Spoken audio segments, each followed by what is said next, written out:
салом тамошобинони гиромӣ, хулосаи хабарҳои муҳими 9 марти тоҷикистонро аз пойгоҳи хабарии бомдод бароятон пешкаш мекунем.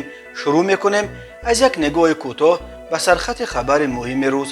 дар ин барнома барои як салфетка занозанӣ байни садҳо муҳоҷири тоҷику қирғиз дар гпз амур, интиқоди созмони милал аз таъқиби мухолифон дар тоҷикистон ва вазъи бадахшон. созмони милал аз тоҷикистон хост ғаффор седойро озод кунад. қурби расмии доллар дар тоҷикистон 13 сомонӣ шуд, 1000 рубл 99,5 сомонӣ. дар гузашти эшони давлатхӯҷаи ҳоитӣ, ситораи футболи тоҷик Сергей Мандреко дар синни 50 аз дунё рафт. ҳалокати мӯйсафед ва як кӯдак дар зери чархи Тойота. ду ҷавон аз деҳаи Чашма дар канори Турсунзодаро бо 10 сар чорвоз сел бурдааст. ва акнун тафсилоти хабарҳо. ду рӯз боз дар сохтмони корхонаи коркарди гази Амурский ГПЗ байни муҳоҷирон аз Тоҷикистону Қирғизистон занозаниҳои оммавӣ идома дорад. ин корхона дар канори шаҳри Благовещенск, маркази маъмурии вилояти Амур дар минтақаи шарқи дури Русия сохта мешавад ва ба сохтмони он танҳо дар ширкати Велестроймонтаж 9000 коргар, аксар муҳоҷирон аз кишварҳои Осиёи марказӣ ба кор гирифта шуданд. манобеи пойгоҳи хабарии бомдод бо ирсоли видеоҳои ду рӯзи занозаниҳо хабар доданд, ки дар ГПЗ Амур ҳудуди 500 коргари тоҷику қирғиз аз гиребони якдигар гирифтанд. бино ба нақли амсубати бомдод, бетартибиҳо рӯзи 8 март дар ошхонаи ширкати Велестроймонтаж дар як заминаи сирф маишӣ ё ба қавли тоҷико барои як гапи дупӯла сар шудааст. коргарони тоҷик гӯё пеш аз ҳама аз тарзи хидматрасонии кормандони ошхона, ки бештараш занони зодаи қирғиз буданд, норӯзигӣ карда мегуфтанд, ки гӯё пешхидматҳои қирғиз ба ҳамватанони худ хӯроки бештар дода, ба коргарони тоҷик баръакс кам медиҳанд. рӯзи 8 март бошад, гӯё як коргари тоҷик аз зани пешхидмати қирғиз салфетка хостааст ва ӯ ин салфеткаро ё надодааст ва ё додаасту, вале ба рӯи коргари тоҷик партофтааст. дар ҳар сурат ин нофаҳмии ночиз билофосила ба як ҷанҷоли бузург бо иштироки садо нафар аз ҳарду тараф табдил ёфтааст. дар видеои рӯзи аввали занозанӣ дида мешавад, ки муҳоҷирон ба сӯи якдигар ҳама чизе ки пеш меояд, аз ҷумла мизу курсӣ ва косаву табақ ва дигар зарфу ашёро мепартоянд ва якдигарро зери борони мушту лағат мегиранд. рӯзи 9 март муҳоҷирони тоҷику қирғиз дубора аз гиребони якдигар гирифтанд, вале ин дафъа дар саҳни барфпӯши майдони сохтмон. баъди рӯзи дуюм ҳам такрор шудани занозаниҳо, маъмурияти ширкати Велестроймонтаж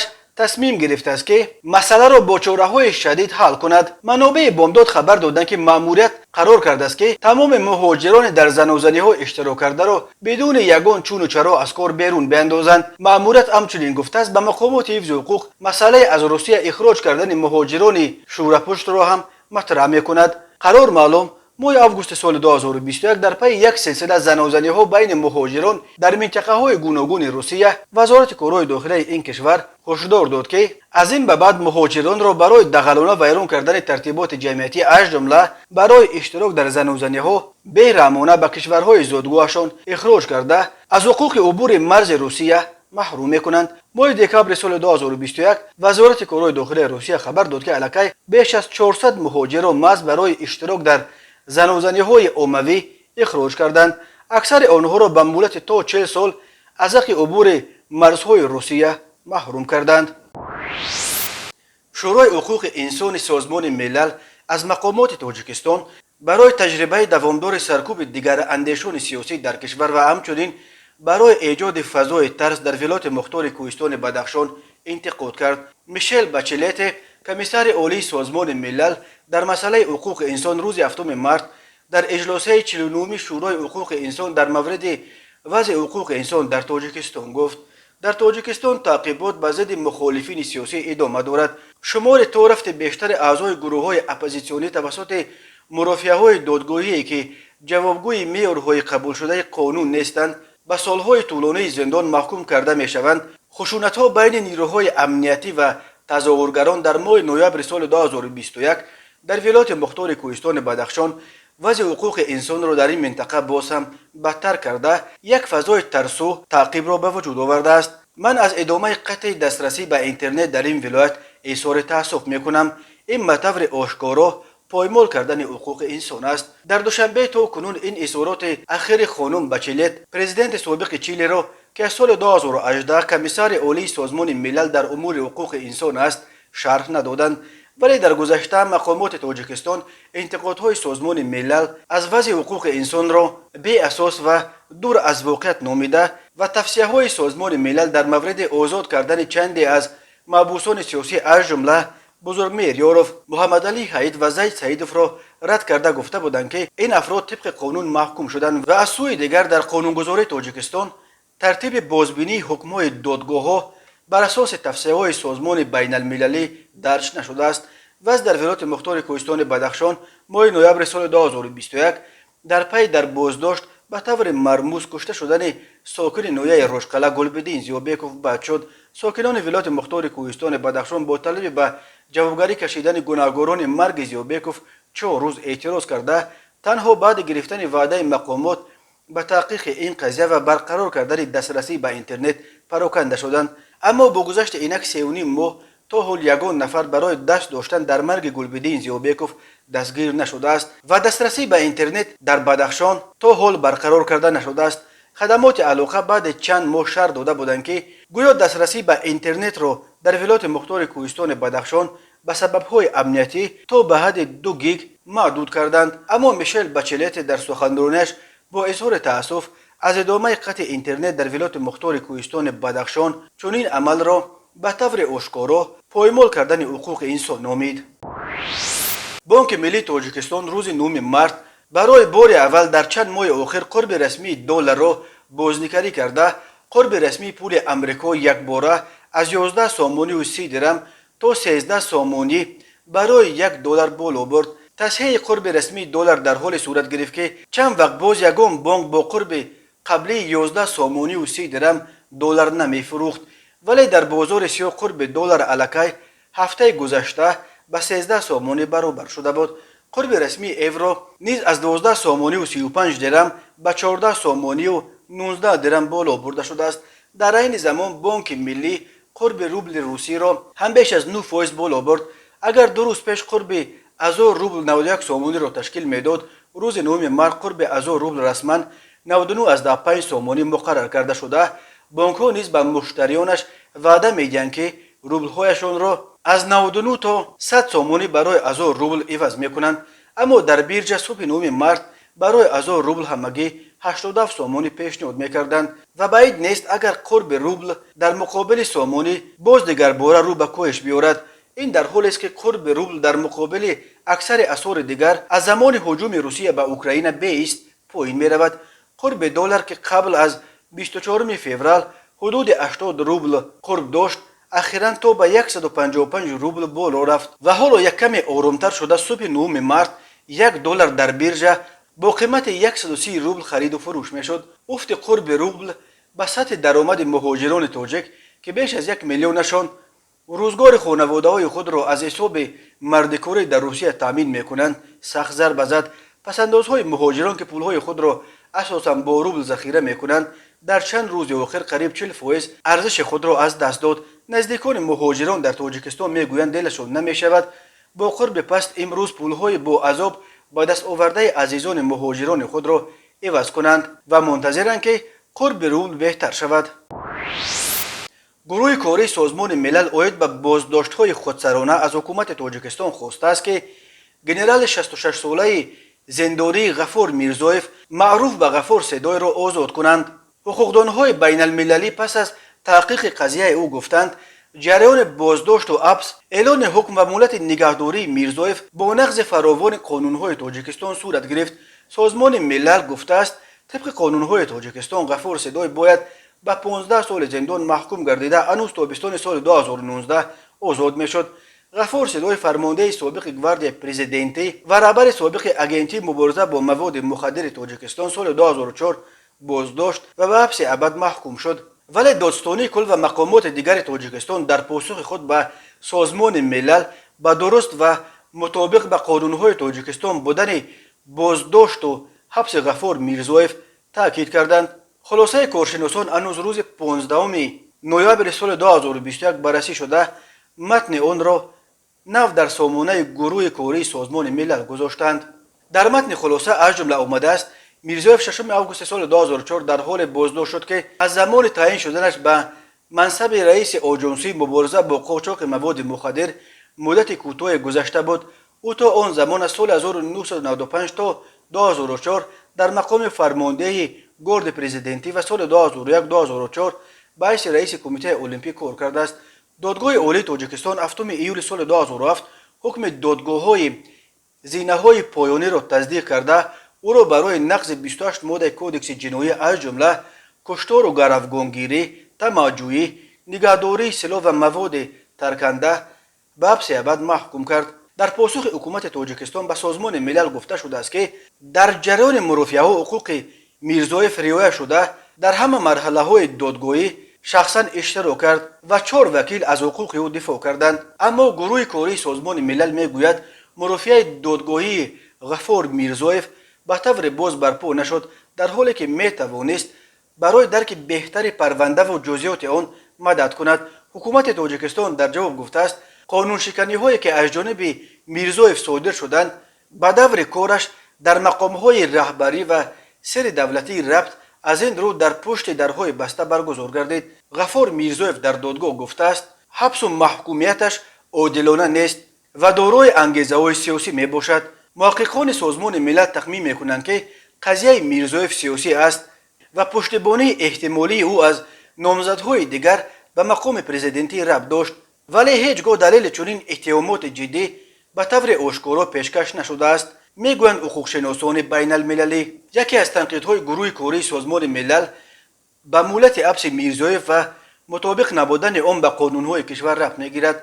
از جمله تاکید شده است که زمان حبس و اعلان حکم میرزایف به حکم قتل مراتوری اعلان شد، اما حبس ابد که 25 سال زندان را پیش بینی میکرد پایبرجا بود. بر اساس این حسابها و مجموع اتهامات مقامات حقوق شناسان بین المللی به خلاصه آمدند که دادگاه باید او را به 15 سال زندان حبس میکرد و او باید 6 آگوست سال 2019 آزاد میشد. به حساب آنها در صورت تطبیق شدن معیار 25 سال زندان همچون مرادف حکم ابد صحنه آزاد شدن او سال 2029 فرا میرسد. ولی در پاسخ حکومت به سازمان ملل به درست بودن حساب و کتاب‌های مولت حبس میرزایف تاکید شده است. تماشابینان عزیز، یادآور می‌شویم خلاصه مهمترین اخبار تاجیکستان را از پایگاه خبری بامداد تماشا دارید. برنامه را ادامه می‌دهیم. ایشان دولتخوجه محمدالله معروف به ایشان هویتی روحانی شناخته تاجیک در سن 87 از عالم چشم پوشید. علت مرگ او گفته نشده است. دولتخوجه محمدالله سال 1935 در دهه یرخچ میان جماعت هویت نویه غرب در عائله دیندار به دنیا آمده. معلومات اولیه دینی را در نزد پدر خود ایشان احمدالله که از شخصیت‌های معروف روحانی دوران خود بود آموخته است. او سپس تحصیل علوم دینی را در نزد علمای شناخته چون مخدوم محمد اکرام، دامولا ولی و دامولا محمد هویتی ادامه داده است. ایشان دولتخوجه در دوران جوانی با مرحوم سید عبدالله نوری همسبق بود و دوران طالب علمی مدت‌ها حتی در یک حجره زندگی میکردند و هم دوستی داشتند. ایشان دولتخوجه از سال 1988 به صف حزب فعلا در تاجیکستان ممنوع نهضت اسلامی که در آن دوران شوروی نیست پنهانی عمل میکرد پیوست و تا من دوباره آن در سال 2015 از جمله رهبران این تشکل سیاسی مذهبی بود. ایشان دولتخوجه از جمله سال 1992 در قطار دیگر طرفداران حزب نهضت اسلامی تاجیکستان به افغانستان هجرت کرده در آنجا مسئولیت بخش ارشاد و تبلیغ نهضت را به عهده داشت. بعد به فعالیت دوباره پرداختن حزب نهضت اسلامی تاجیکستان از سال 1999 تا 2015 عضو ریاست عالی حزب نهضت اسلامی تاجیکستان بود. او همچنین از سال 2001 کارمند مجمع علمای حزب نهضت اسلامی تاجیکستان و سال 2007-2008 رئیس این نهاد بود. ایشان دولتخوجه بعدا تا سال 2015 مشاور رئیس حزب نهضت اسلامی تاجیکستان بود. حزب نهضت اسلامی تاجیکستان با نشر یک نامه تعزیه از مرگ عضو سابقه دارش اظهار اندوه کرده درگذشت ایشان دولتخوجه را ضایعه بزرگ نامید. کمیته ایالت‌های فوق‌العاده تاجیکستان خبر داد که روز 6 مارس سال 2022 تخمینا ساعت 15:20 بر اثر باران‌های شدید از تپه‌های نزدیکی دهه چشمه جماعت دیوت به نام جوره رحمان و وشار ترسونزاده سیل آمد. دو ساکن دهه چشمه سال تولد هر دو 2004 در تپه‌ها مالبونی می‌کردند. وقتی سیل آمد آنها تلاش کردند اول جان مال خود را نجات دهند، ولی سیل دهشتناک این دو جوان را به گرداب خود پیچید و هر دو به هلاکت رسیدند. در این حادثه همچنین 10 سر چاروای خرد هم نابود شد. جسد این دو جوان نامراد حدوداً 4 کیلومتر پایین‌تر از محله حادثه پیدا شده است. غیر از این باران‌های پرشدت روز گذشته باعث بلند شدن سطح آب رود قرطاق و کانال ملاشودی شده و خف زیر آب ماندن خانه‌های استقامتی را زیاد کرده است. در این زمان در جای حادثه کمیسیون حالت‌های فوق‌العاده فعالیت می‌کند و برای رفع پیامدهای خرابی‌های سیل تکنیک مخصوص جلب کرده شده است. بنا به گزارش اگنتی هواشناسی کشور باران‌های شدید و هوای نامساعد تا آخر هفته باقی میماند. هم باران‌های پرشدت و هم گرم شدن دمای هوا میتواند در کوه‌ها باعث لغزش ترمه و ریزش سنگ شود. بارش موجب بالا رفتن سطح آب در رودخانه و آبانبارها و دیگر مخزن‌های آبی شده میتواند. کمیته حالت‌های فوق‌العاده بار دیگر از ساکنان و مهمانان کشور خواهش میکند در چنین روزهای بارانی احتیاطکار باشند. از سفرهای بی ضرورت با راه‌های کوهی، رفتن به صیدگاه و ماهیداری و چارواچرانی خودداری نمایند.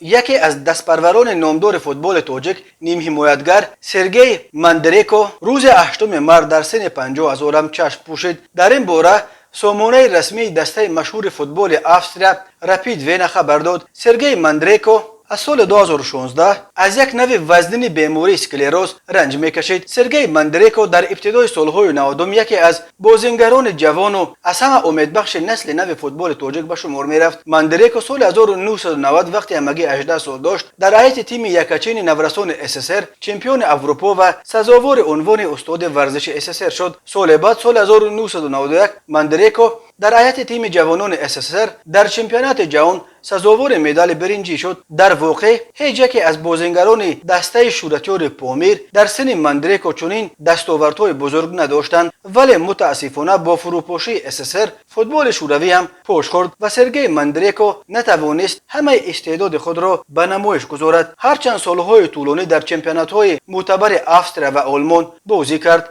سرگئی ولادیمیروویچ ماندریکو 1 آگوست سال 1971 در شهر قرغنتپه اولاد باختر در جنوب تاجیکستان به دنیا آمده دستپرور مکتب مشهور فوتبال قرغنتپه است. او سابقه ورزشیش را در دسته وحش سر کرده ولی الکی سال 1990 به دسته پامیر دعوت شد. او سالهای 1990 1991 در هیئت پامیر در چمپیونات SSR و سال 1992 در چمپیونات تاجیکستان هنرنمایی کرد. ماندریکو سپس از سال 1992 تا 1997 در هیئت رپید وین، بعد 3 سال دیگر در هیئت هرتای برلین و سپس در باز یک دسته آلمانی بوخم هنرنمایی کرد. سالهای 2003 تا 2005 در هیئت دو دسته افسریا ماتریسبورگ و پراندورف به میدان برآمده است. سرگئی ماندریکو در عموم در چمپیونات SSR در هیئت پامیر 38 مرتبه به میدان برآمده 2 گل زده است. او در بوندسلیگای افسریا 154 بار به میدان برآمده 17 گل زده است و در بوندسلیگای آلمان در 93 بازی 1 گل زده است. سرگئی ماندریکو سالهای 2008-2009 با دعوت ستاره دیگر فوتبال تاجیک رشید رحیموف که همراه هم در پامیر و هم در دسته های افسریا بازی کردند به حیث یاور سرمربی دسته مشهور لگاماتیو کار کرد. سرگئی ماندریکو در هیئت تیم های یکچین نورسان و جوانان SSR بازی کرده. همچنین 2 دفعه در هیئت تیم المپی SSR، 4 مرتبه در هیئت تیم یکچین SNG، 1 مرتبه در هیئت تیم یکچین تاجیکستان و 1 مرتبه در هیئت تیم روسیه به میدان برآمده است. سرگئی ماندریکو سال 1992 چمپیون SSR، سال 1994 برنده جام افسریا، سال 1996 چمپیون افسریا شده. با رپید در بازی فینالی جام جهان اروپا بازی کرده بود. و سال 1990 در هیئت تیم SSR چمپیون اروپا در بین نورسان شده. سال 1991 در چمپیونات جهان بین جوانان با تیم SSR جای سوم و مدال های برنجی را به دست آورد. شرکت IRS مسئول نگاهبین راههای دوشنبه خوجند چنوق یگانه راه بین شمال و مرکز تاجیکستان خبر داد که دوام 1 شبانه روز آخر در این راه 46 ترمه فرآمده است و به این دلیل این شورا برای رفع اوی نقلیات مسدود کرده شده است. کمیته ولایت‌های فوق‌العاده تاجیکستان خبر داد که یک ترمه حتی مجرای دریای ورزاب را برای بیش از یک ساعت بست. این کمیته از ریختن یک ترمه دیگر در نویه روشن خبر داد. بنا به اطلاع کمیته ولایت‌های فوق‌العاده روز 8 مارس تخمین ساعت 16:10 در کیلومتر 550 راه دوشنبه کولاب خاروخ قلمه در موضع پاسخوف نویه روشن ترمه آمد و راه را موقتا بست. حرکت ماشینا در این قسمت را تنها ساعت 17:30 از سر گرفته شده است، ولی وضع از همه وزنین حالا در راه دوشنبه خوجند چناق مشاهده می شود. کمیته ولایت‌های فوق‌العاده گفت صبح روز 8 مارس تخمین ساعت 11:30 به سبب بارش برف و باران در کیلومترهای 63، 66 و 68 شورای دوشنبه چناق ترمه سببگار موقتا بسته شدن راه شده. بعد تازه کردن راه حرکت ماشینا از ساعت 14:00 از سر گرفته شد، ولی در نتیجه بارش برف تخمین ساعت 17:33 در کیلومترهای 64 و 72 سمت راه دوشنبه چناق ترمه فرآمده راه باز مسدود شد. تخمین ساعت 21:00 راه در این موضع از ترمه تازه کرده شد، ولی شب 9 مارس سال 2022 تخمین ساعت 01:00 در کیلومتر 48 راه دوشنبه چناق ترمه آمد و راه اتومبیلگرد را محکم نمود و مجرای دریا را هم بست. با کمک تکنیکی شرکت IRS پیامد ترمه در راه نیز برطرف کرده می شود. شرکت IRS خبر داد که رفع عاقبت‌های ترمه ادامه دارد. موقتا بازداشتن گزارش نقلیات پیش از همه به تامین بی‌خطری شما دخل دارد. کارمندان ما که از دیروز این جانب 46 ترمه خرد و بزرگ را برطرف نمودند کوشش به خرج داده ایستادند که در نزدیکترین فرصت حرکت منظم و بی‌خطر نقلیات تامین گردد، نوشته است این شرکت. و حالا یک مرور کوتاه به اخبار کریمینالی و حادثه‌های ناخوش روز. مرکز مطبوعات وزارت کارهای داخلی تاجیکستان خبر داد که روز 7 مارس در دو صدمه 2 نفر، یک کودک 7 ساله و یک مرد سالخورده جان باختند. بنا به اطلاع وزارت کارهای داخلی شب 7 مارس سال 2022 تخمینا ساعت 23:03 راننده ماشین تمغه تویوتا کیمری جهانگیر اعظمجان سال تولدش 1992 ساکن شهر اصفهان هنگام حرکت در حدود شهر مذکور از عهده اداره واسطه نقلیات نبر آمده پیاده‌گرد رحیم فرجبالی سال تولدش 1947 ساکن شهر حصار را پخش نموده است. در نتیجه پیاده‌گرد 75 ساله جراحت وزن جسمانی برداشته در بیمارخانه به هلاکت رسیده است. همچنین همان روز 7 مارس سال 2022 تخمین ساعت 14:20 راننده ماشین تمغه کماز یعقوبوف عبدالمومن سال تولدش 1981 ساکن پایتخت هنگام حرکت از سمت محله سامان به سمت محله جمتیپه در کوچه خنچین نویه سینای شهر دوشنبه از عهده اداره واسطه نقلیات نبر آمده دوچرخران نابالغ رشید محمد جان سال تولدش 2014 ساکن محله سامان را پخش نموده است. متاسفانه در نتیجه این حادثه ناخوش طفل 7 ساله جراحت وزن جسمانی برداشته در جای حادثه به هلاکت رسیده است. تحقیق این دو حادثه ادامه دارد. بنا به امور رسمی وزارت کارهای داخلی تاجیکستان سال 2021 بر اثر 1102 صدمه نقلیاتی در راه‌های این کشور 395 نفر به هلاکت رسیده، 1218 نفر جراحت جسمانی برداشتند. متاسفانه ده‌ها تن از قربانیان این صدمه‌ها کودکانند. در نتیجه برگزار نمودن چاره‌بینی‌های اپراتیوی جستجویی از جانب کارمندان میلیسیا مرد 45 ساله ساکن شهر گلستان با گمان قصداً رسانیدن ضرر وزن به سلامتی که باعث مرگ گردیده است دستگیر شد. نامبرده 7 مارس سال 2022 تخمین ساعت 01:20 در حالت مستی به خانه استقامتی مرد 51 ساله ساکن شهر مذکور آمده با او جنگ و جنجال نموده با کارد یک چند مرتبه به اعضای بدنش زده است. در نتیجه جبر دیده جراحت وزن جسمانی برداشته در بیمارخانه به هلاکت رسیده است. نسبت گمان برشونده پرونده جنایتی با ماده 110 قسم 3 کودکس جنایتی جمهوری تاجیکستان آغاز کرده شده تفتیشات ادامه دارد. به شعبه وزارت کارهای داخلی در نویه شهر نو با عریضه مرد 30 ساله ساکن نویه مذکور مراجعت نموده است که سال 2016 مرد 57 ساله ساکن همانجا با روی فریب به باوریش در آمده از او برای تجارت 120,000 سومانی گرفته تا حال مبلغش را برنگردانیده است. از روی این حادثه تفتیشات ادامه دارد. از طرف کارمندان شعبه وزارت کارهای داخلی در شهر استرافشن نسبت مرد 65 ساله ساکن شهر مذکور پرونده جنایتی با ماده 247 قسم 4 کودکس جنایتی جمهوری تاجیکستان آغاز کرده شد.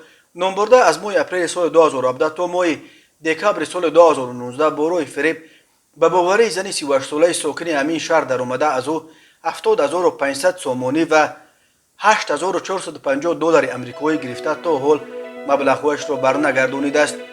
اوید به این حالت تفتیشات ادامه دارد. تماشابینان عزیز و گرامی، این بود مرور به خلاصه چند خبر مهم امروز تاجیکستان. خبر و گزارش های بیشتر از تاجیکستان و درباره تاجیکستان و اطراف آن را در سامانه پایگاه خبری بامداد در این نشانه پیگیری نمایید: www.bamdad.com. خوش باشید.